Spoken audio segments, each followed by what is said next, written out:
Ready? Get ready to go. Good evening and welcome to tonight's Common Council meeting for April 30th, 2024. Clerk will call the roll, please. Herman. Here. Matsdorf. Here. Binder. Here. Penkwitz. Here. Gilson. Here. Nelson. Here. Tauschek. Here. Hildebrand. Here. Let the record show we have a quorum. Next is the pledge. Please stand. I pledge allegiance to the flag of the United States of America and to the republic for which it stands, one nation, under God, indivisible, with liberty and justice for all.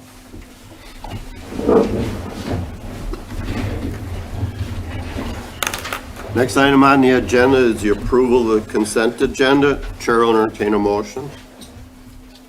Motion to approve. Second motion. We have a first and a second. Any discussion? Clerk will call the roll on the agenda, please. Hildebrand. Yes. Nelson. Yes. Penkwitz. Yes. Matsdorf. Yes. Tauschek. Yes. Gilson. Yes. Binder. Yes. Herman. Yes. Motion carried. Thank you. Next item is the audience portion where we ask people to be signed in and recognized by the chair. This is where you do the talking and we do the listening. And you can either sit where you are, stand where you are, or come up. There's microphones hanging from the ceiling and tell us what's on your mind. The first person that signed up is Tasha Bauer. Did I say that right? Tasha? So I wanted to talk about the mental aspect. Sure.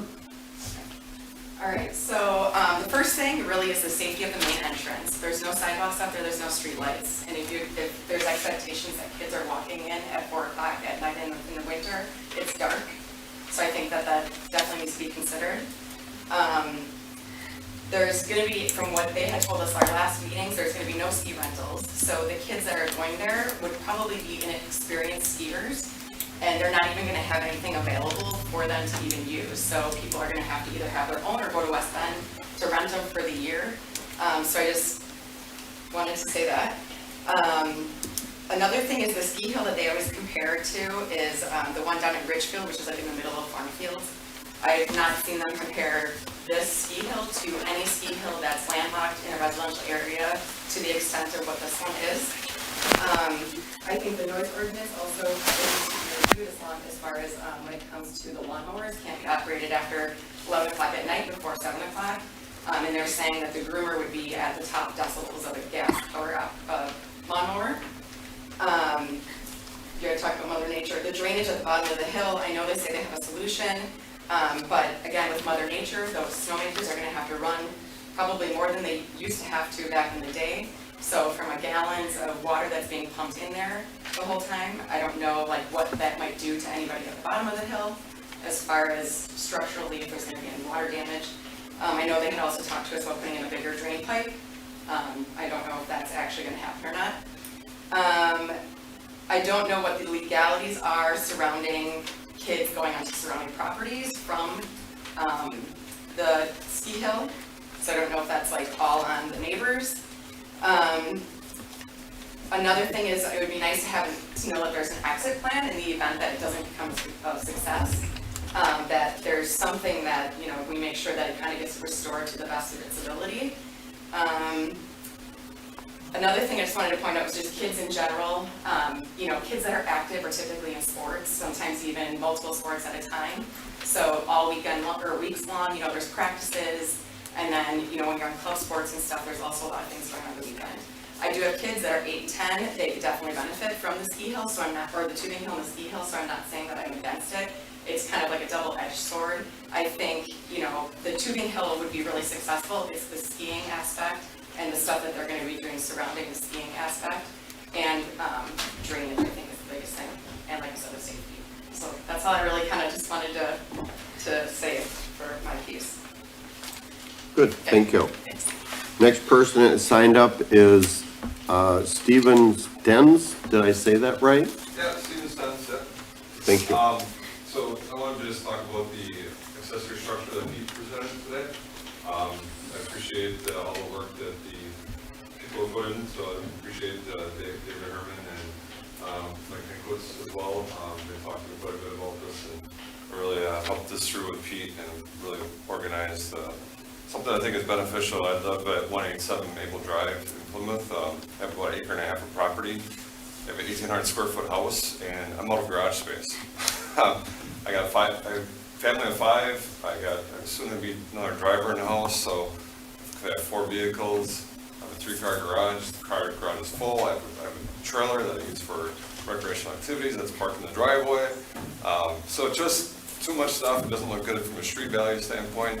I got plenty of property in the back. Can put a nice garage space to put extra lawnmower, snowmobiles, UTVs, things like that in there, and make the property look nice versus having a clutter of stuff all over the place. So, like I said, I really appreciate what Pete's put together. I think it's something really valuable to the area, and also will help the community look better as well instead of having things all over the place. So that's all I really had to say. I just want to thank everybody for their time and effort.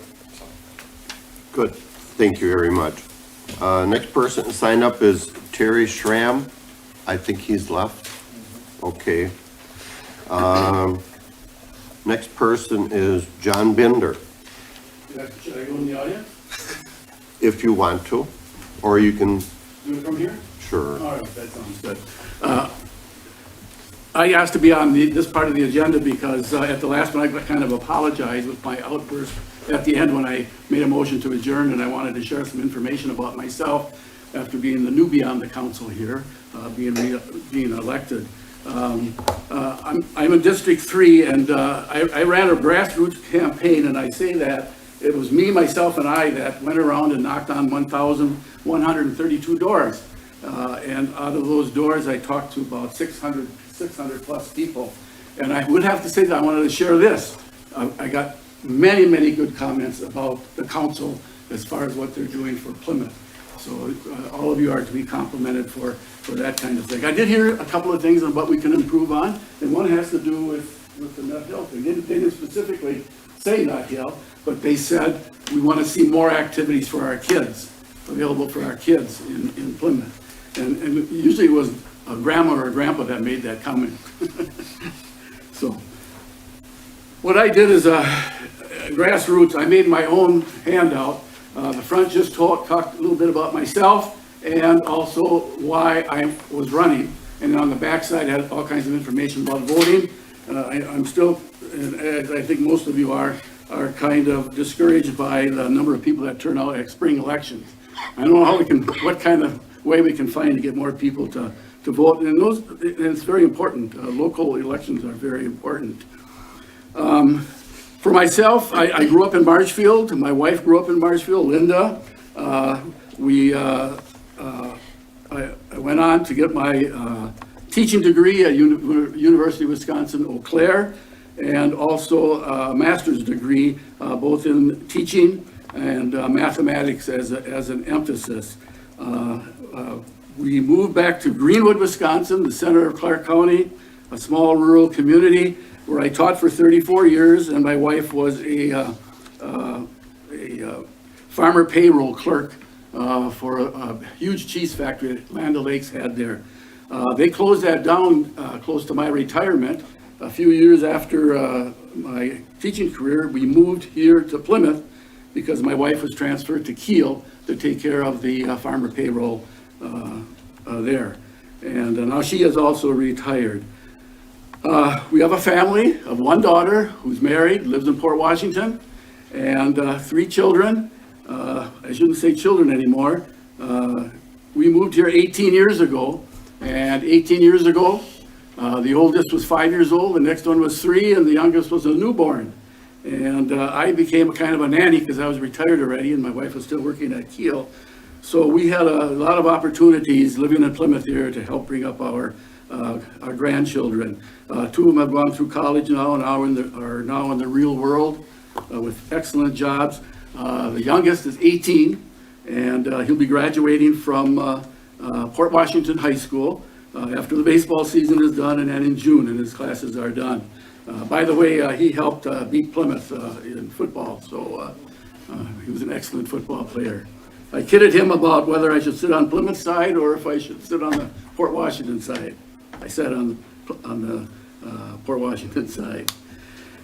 I want to finish up by saying that I had 6 items on my handout about why I ran. I've always always was a person that was civically involved in the communities that I was in previously. And I wanted to do the same thing here, but I wanted to do it at a time when it wouldn't conflict with the many, many activities that we did with our grandchildren.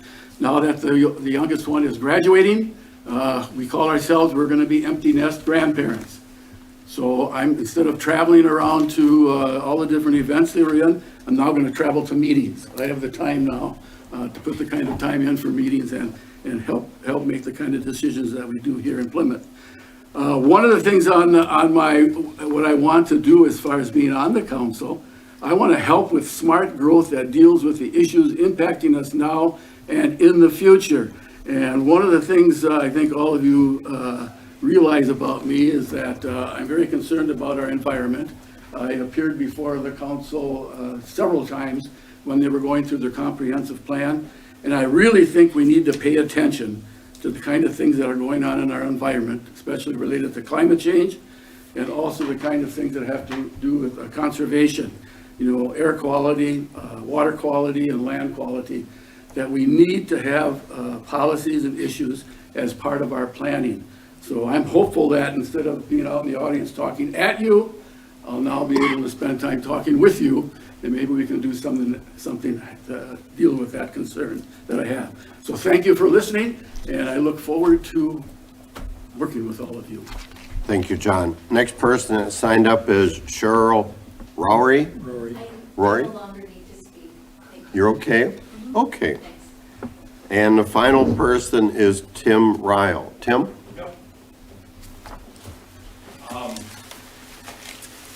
I attended the original open house that the Nut Hill Committee had for the ski hill and development and stuff like that. Listened to everything they had to say, raised questions like was being done here. Was asked to be on that committee, went to breakfast with it one time as a representative of the adjacent landowners that were at most of the meetings. Was promptly asked not to be on the committee after that breakfast because they didn't think I supported their vision of developing the ski hill. And to be honest, I typically don't support that. I think there's a lot of issues with the noise. They're telling us it's going to be 5 lawnmowers making snow on that hill every single night for 90 days in the winter, all night long. That's not acceptable. There's noise ordinances in the city that prevent that, and that can't be allowed to happen. The lighting is another issue. If they're making snow at night, they're going to have lights on. And that's faced my backyard. I got 175 feet of frontage facing the hill, and I don't want that beaming into my backyard and the noise every day all through the winter. It's just ridiculous. I do see the benefits to the city council and the city where they can give another piece of land to an LLC and they don't have to manage it or run it like they did with the soccer complexes and things like that. And the cheese counter is probably another example. Where they just wash their hands of it. So it's beneficial for the city to say, hey, we'll have somebody else take care of this for us. But we pay taxes for a reason too. And that's so that the city does take care of this kind of stuff.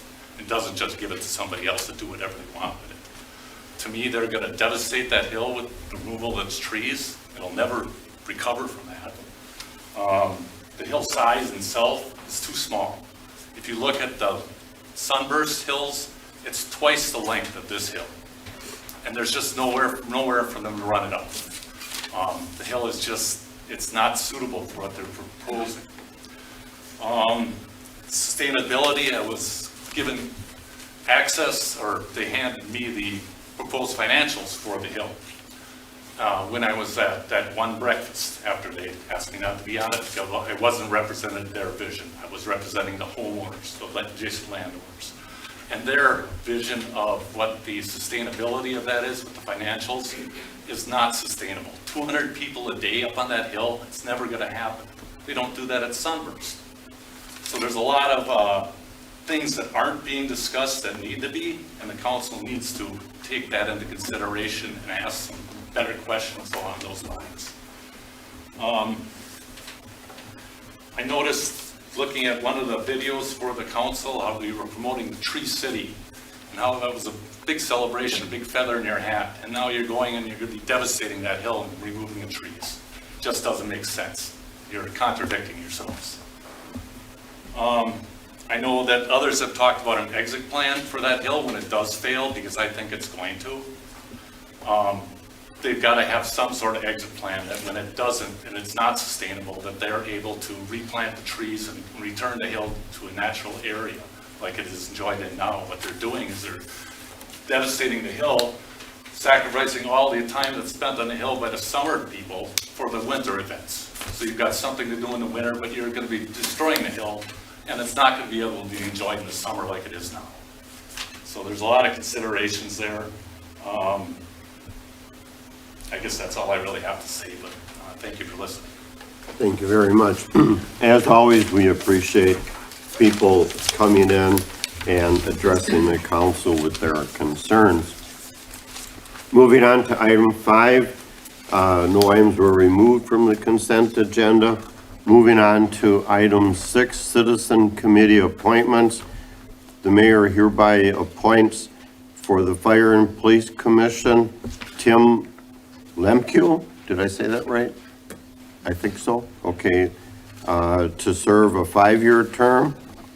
The mayor hereby appoints for Plan Commission, John Wyatt to a 3-year term and Justin Schmitz to a 1-year term, filling a vacancy created by a resignation.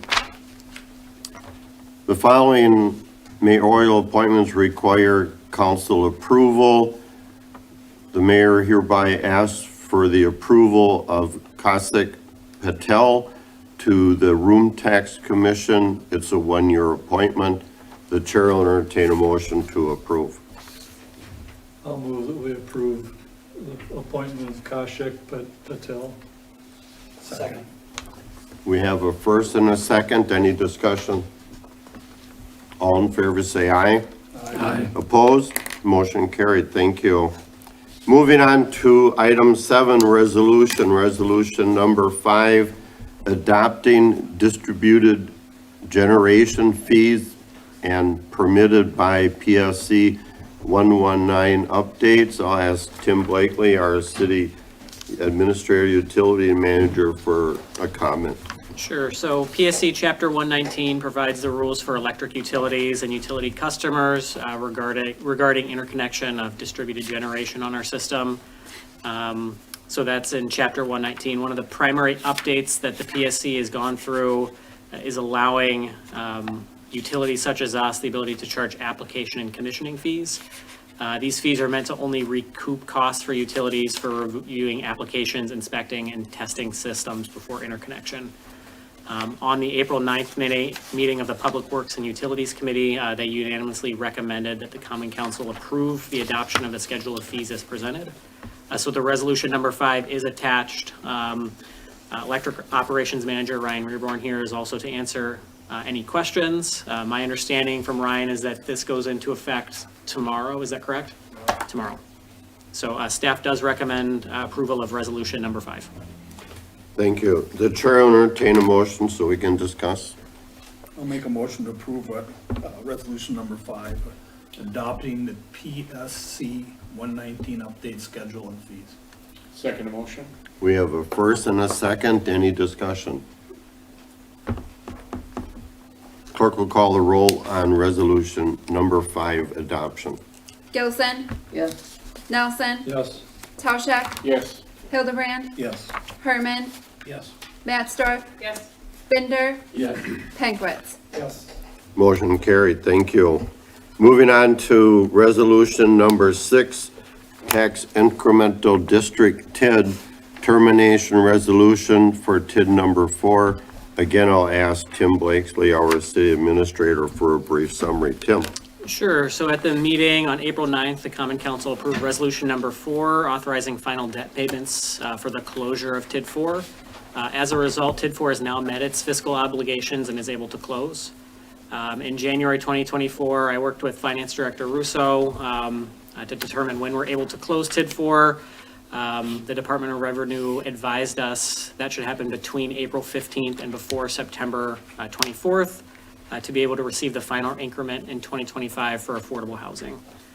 So the attached resolution number 6 formally closes TID 4. The remaining funds available in TID 4, notwithstanding of that affordable housing extension, will be distributed to the 4 taxing jurisdictions.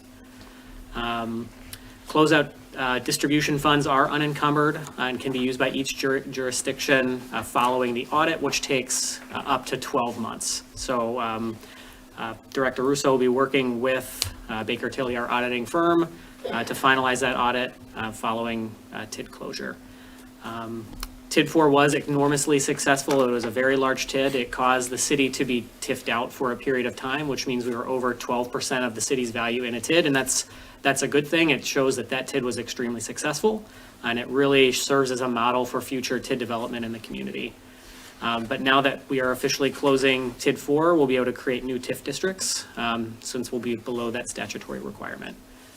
The only other item I'd update is that on September 26th, we did approve resolution number 14 of 2023 for the affordable housing extension. That means that next year the TID will collect the increment for housing, which currently is estimated at now $2.6 million based on the last valuation update.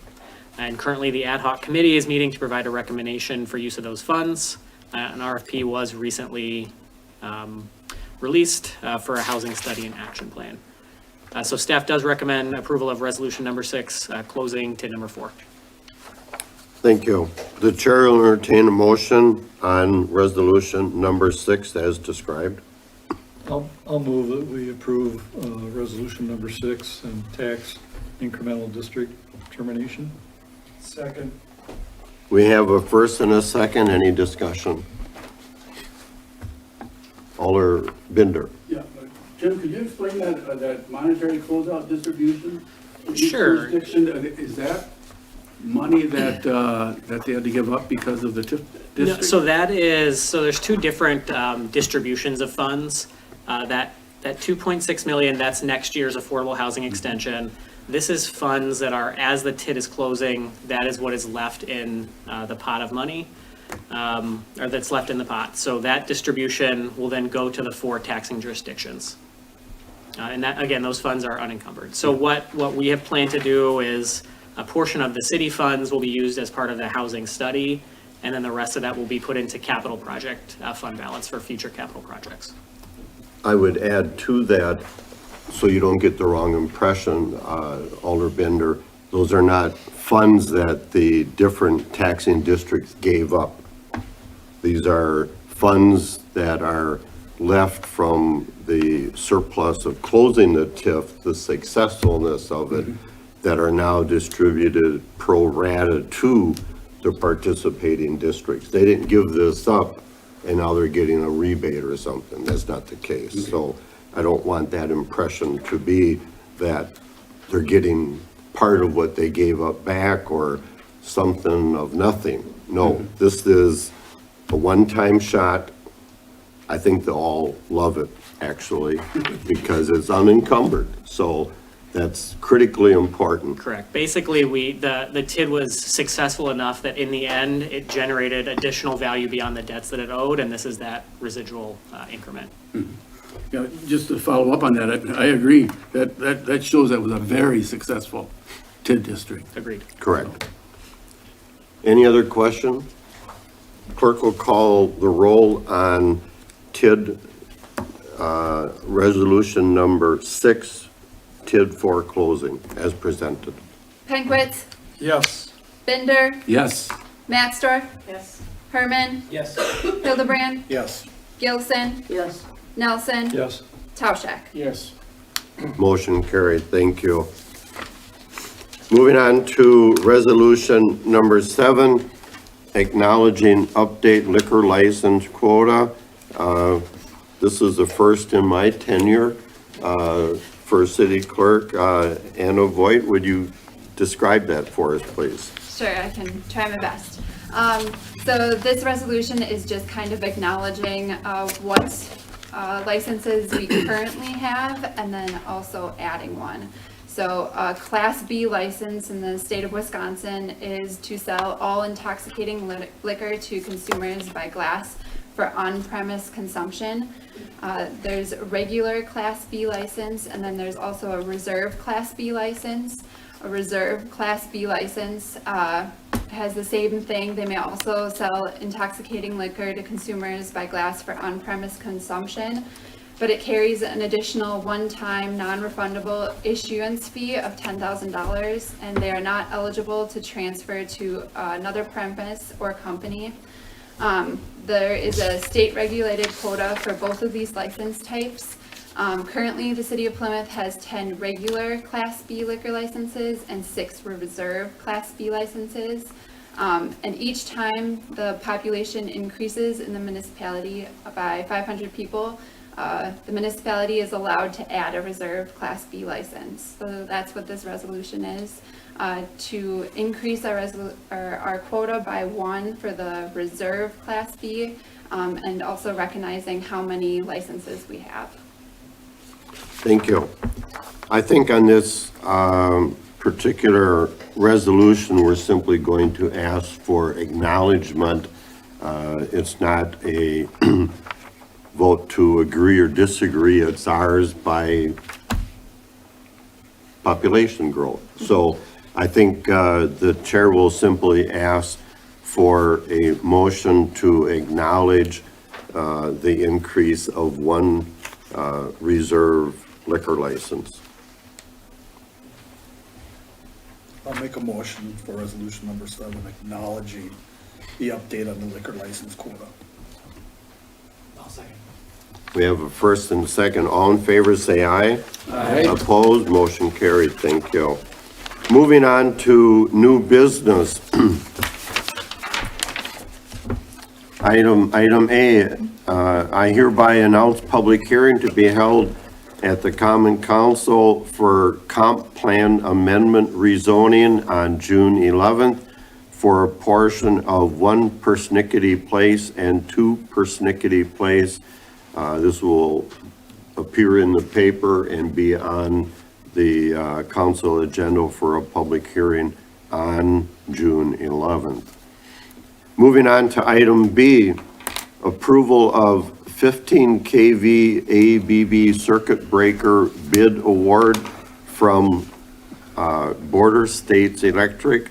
I'll ask our city administrator, Tim Blakesley, to give us a brief summary on that. Sure. So Plymouth Utilities is responsible for the construction and maintenance of electric distribution lines for local homes and businesses. The Public Service Commission did issue a certificate of authority to construct a new substation in the town of Mitchell on February 1st, 2024, and issued their final order on March 4th. So now that that final order is issued, we're moving forward with bidding the various components of the substation.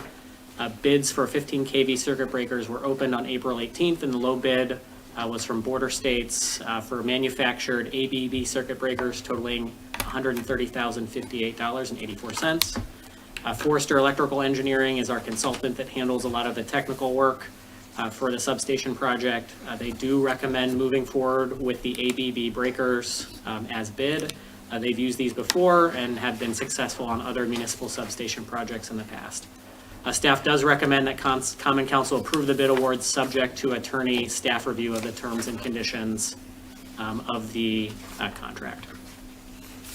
Thank you. The chair will entertain a motion so we can discuss the approval of the 15 kV bid as stated. I'll make a motion to approve the 15 kV circuit breaker bid as listed.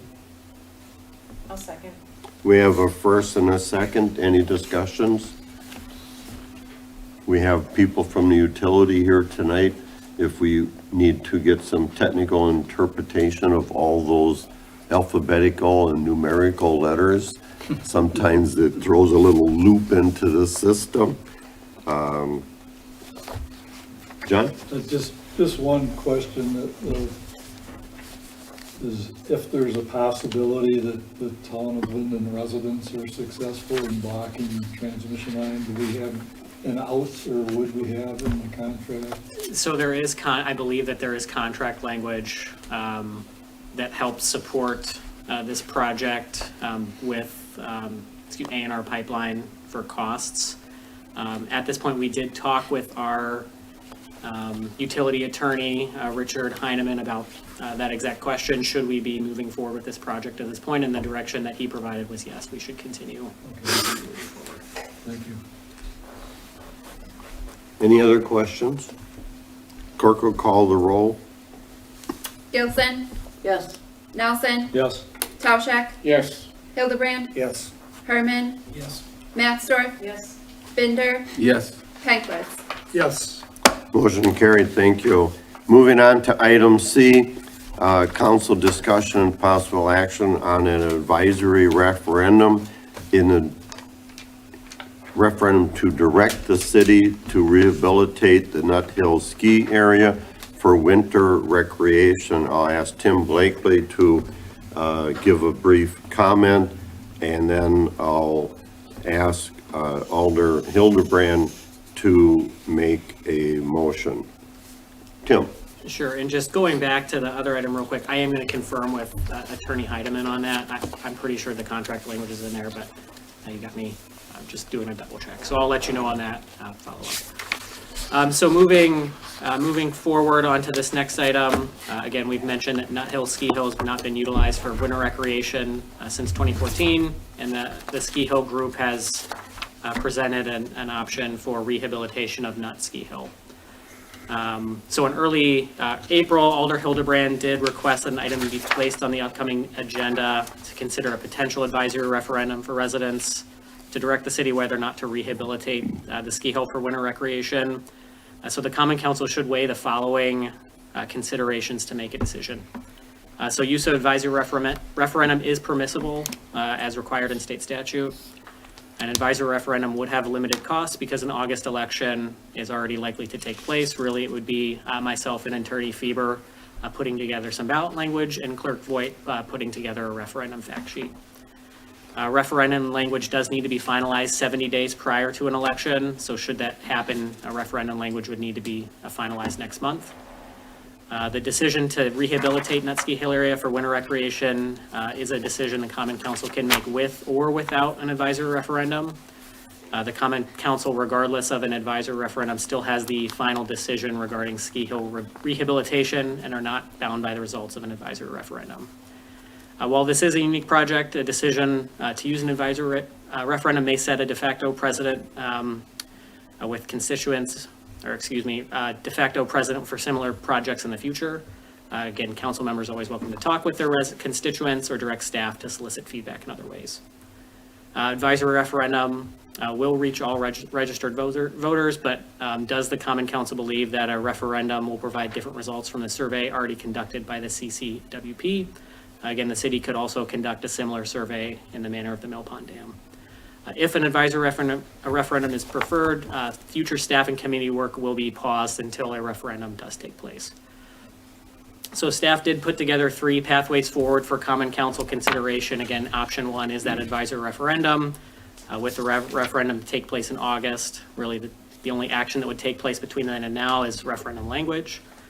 Option 2 is discussion and no action regarding the advisory referendum tonight. And then a council direction to staff to move forward with Nut Hill rehabilitation, likely at the next meeting or maybe the meeting after. Option 3 is discussion but direction, moving forward to solicit additional public feedback and a survey. Again, the council would need to determine if a survey is really going to have different results from what the group released the first time. And then after following the survey, the council would move forward with ski hill rehabilitation. Overall, there's multiple additional points for feedback to be received from residents. There would be a Parks Committee meeting. I would recommend an open house be required by the Common Council for the ski hill group. Plan Commission is required for lease of public property, so Plan Commission would be involved. And then regardless of what happens with all that, in the end, the Common Council would still have the approval to approve the project and the lease following all of this information. So the direction tonight is to discuss, provide direction to staff, and then potentially take action based on the motion. Thank you. At this point, the chair will call on Alder Hildebrand to make a motion. I'd like to make a motion for option 1, the advisory referendum, so that I don't know if I can go on here, but, the people that contacted me for and against, and I made no lies about how I stand with it, that I'm for it, but I absolutely agree with some of them on stating they just want a say-so in what happens to their parks. And that was both sides, for and against. They want the right to say so. We have a motion to use option 1 as an advisory referendum. Do we have a second? I'll second. We have a second. Do we have any discussion? I stated what they told me, what was going on. John? I guess, in general, I advise against referendums for a couple of reasons. I think we on the council are elected to get as well informed as we possibly can on an issue, and can make decisions based on that, plus people giving us calls or communicating with us in some form. The problem with referendums is that probably 70–80% of the people really aren't informed. They haven't seen the plans. They haven't gotten input from other people. I think that's our job as council persons, to be informed and to make decisions. So I don't see it as a necessary step, and I don't think it would change the results in the long run. Any other comment? Alder Herman? Just in response to John, I would argue that 70% of people may not be all that informed about elections either, but yet they still vote. So I think, I honestly don't see the problem with having a referendum. It's not going to cost that much. They're pushing off the implementation startup for a year anyway. Isn't it a good idea to hear what the general public is thinking about using this facility or reestablishing this facility? Honestly, I don't see the harm in doing it. I understand about the possibility about setting a precedent for other things, but just because it's a precedent doesn't mean it necessarily has to happen either. And it is just an advisory referendum. I mean, the decision still lies within the council, no matter what happens to that vote. So it's not like I don't think we're abdicating our responsibilities to decide these things. I think what we're doing is we're giving the opportunity to hear people that maybe haven't spoken up yet and see what they actually think about it. So I guess I would be in favor of it. But to clarify, there will be an open house held in any of the In choices. any event, yes. So even without a referendum, we would hear feedback where we can present actual facts. Understood. However, an open house, just like we had for the mill pond, you're going to get 100 people in this room. Referendum, you're going to have probably at least a couple thousand people to vote on it. So what's the better sample size, in my opinion? And we left out 98% of the people that are last. And I mean, you can't tell me you didn't hear about it, because I did, after it was in the paper. I didn't get any calls. Any other comments? I guess I would rebut a couple of things. Is that, again, people don't take the time to be informed on an issue. And there can be disinformation purposely put out in the public to inform people's opinion, and they base that as fact. And I've seen that happen in other cases and decisions that were made. I think the downtown design decision was based on a lot of disinformation in my mind. I don't want that. I want this group to be informed and make a solid decision based on what we hear at open house, but I don't see the value of a referendum. Anybody else before we start going back over? Greg? Yeah, it's just a perception, though, John. You perceive things that they're not informed. What if 100% of them were informed? It's just a perception of what it is. I believe there's more informed than what you think, especially in my area, and I know you guys get different opinions from your constituents, and why wouldn't you? But I live right there, and I hear right there right on the ski hill. You heard a couple of them, and this isn't all the people, and I'm kind of disappointed after I went around and told them to show up for the meeting. But this is some of them that they want that opportunity, and as you see, they're well informed, the ones that are here. Which I assume they would all come to the open house. Any other comments? With that, we'll call the roll for the motion, first and second, for an advisory referendum. Pankwitz, No. Binder, No. Matsdorf, No. Herman, Yes. Hildebrand, Yes. Tauschek, No. Nelson, No, Gilson. Yes. What is our tally?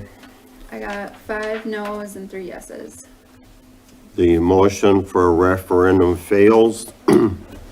At this point, I think I would ask for the direction of the council to, in our example, it's kind of light green, if you want to call it that, that we have taken no action at this meeting, but council moved to forward the ski hill rehabilitation to the next council agenda as outlined, and we'll proceed from there.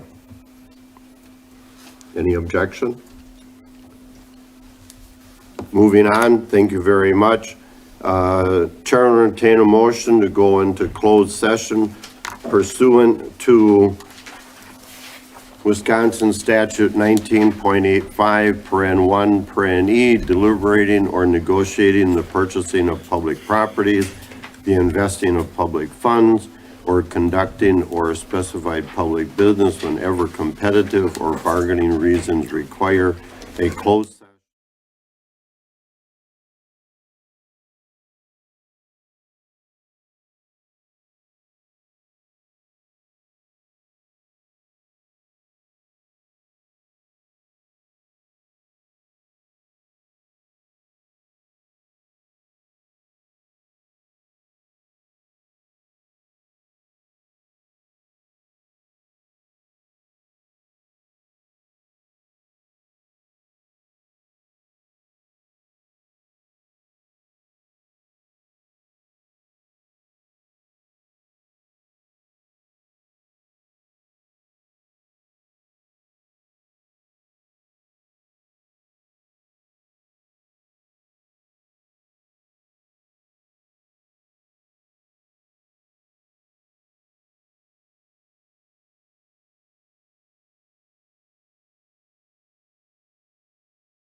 enforcement, and we also have a detention pond. Let the record show we're now back in open session.